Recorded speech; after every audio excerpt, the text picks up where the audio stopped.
அதெல்லாம் ஃபாலோ பண்ணப்படுமா அப்படின்னா அங்க ஒரு கேள்விக்குறிதான். நான் தெரிஞ்சுக்கொண்ட அந்த கர்மாவை பத்தி உங்களுக்கு ஒரு முறை சொல்லவா? இதுவும் நான் படிச்சதுதான், படிச்சு எனக்கு பிடிச்சு போனதுனால உங்களோட பகிர்ந்து கொள்றேன். நியூட்டனின் 3வது விதியை நீங்க கேள்விப்பட்டிருப்பீங்க, படிச்சிருப்பீங்க.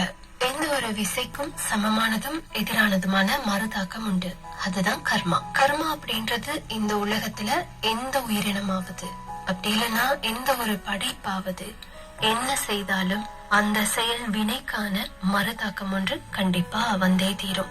அது உயிர் உள்ளவர்களாக இருந்தாலும் உயிரற்ற பொருள்களுக்கு இடையிலே கூட இந்த மாதிரியான ஒரு மறுதாக்கம் உண்டு. நீங்க ஒரு பந்தை அடிச்சீங்கன்னா அது எந்த அளவு தூரம் போகுதோ அந்த போற தூரத்துல இருந்து பட்டு மறுபடியும் அதே வேகத்தோடு உங்க மேல வந்து படும். சில நேரங்கள்ல எங்களுக்கு தீங்கு செய்தவர்களுக்கு கூட நாங்க ஏதாவது ஒரு கெட்ட விஷயம் நடக்கணும் அப்படின்னு யோசிப்போம். அப்படி நாங்க எங்களுடைய எண்ணங்கள்ல நினைத்தா கூட எங்களுடைய எண்ணம் யார பத்தி சொல்லுதோ, யார பத்தி சிந்திக்குதோ அதை தவிர்த்து யாருக்கு என்ன நடக்கணும் அப்படின்னு யோசிக்குதோ அந்த ஒரு விடயத்தை உங்களுக்கும் மறுபடி கொண்டு வந்து கொடுக்கும். அதனாலதான் இயேசுநாதர் எப்பவும் ஒரு கண்ணத்துல அறைந்தா மறு கண்ணத்தை காட்டுவாரு. அதுக்கு காரணம் நீ என்ன செய்தாலும் அதனுடைய வினை உன்னையே வந்து சேரும். அதனால உங்களுக்கு தீங்கு நினைத்தவங்களுக்கு கூட தீங்கு நினைக்காதீங்க.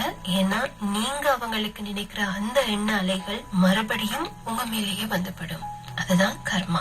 எனக்கு தெரிஞ்ச கர்மா இதுதான். உங்கள்கிட்ட நான் இப்போ பகிர்ந்து கொண்டேன். நீங்களும் உங்களுடைய வாழ்க்கையில ஏதாவது ஒரு சின்ன மாற்றத்தை ஏற்படுத்தி பாருங்க. அது உங்களுக்கு நல்ல மாற்றமாக அமையும். இணைந்திருங்க. இதயம் பேசியதை நிகழ்ச்சியோட.